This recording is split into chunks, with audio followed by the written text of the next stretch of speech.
Ahojte, vítajte na Peknej ceste v Rači. Nachádzame sa tu pri našom nízkoprahovom centre Klub na Peknej, ktoré vedie občianske združenie Mládež ulice. Teraz si prejdeme takou krátkou ukážkou, ako to vyzerá vo vnútorných priestoroch.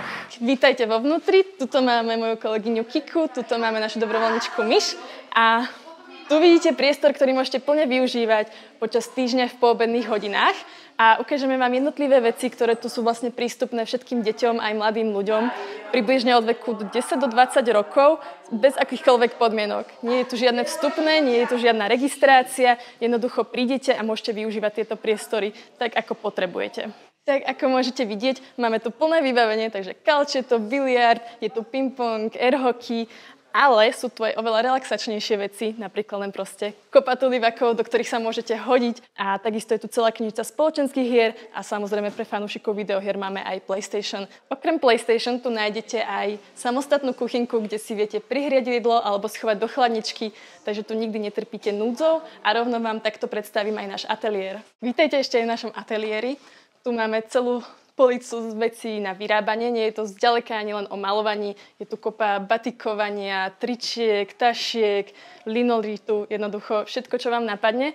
A okrem toho naša špecialitka je tuto boxovací vak.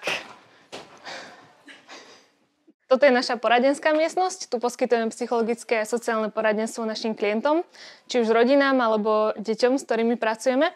A často sa kontaktujeme aj so školami, ktoré, keď potrebujú, tak sa obracajú na nás. V klube je dobré a som tu každý deň. Chodím tu každý deň, lebo tu mám kamarátov. Mládež ulice som navrhol na toto ocenenie z dôvodu, že si veľmi vážim ich prácu pre mládež a pre komunitu v Rači. Keďže mladí ľudia sú veľmi dôležitá časť Rače a dá sa povedať budúcnosť Rače, tak je veľmi pozitívne všetko, čo robia,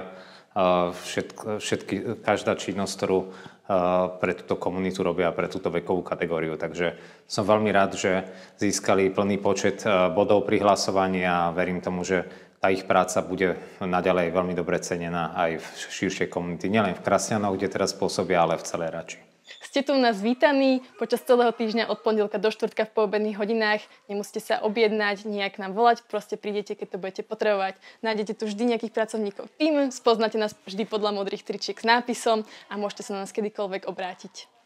Aj na Maca.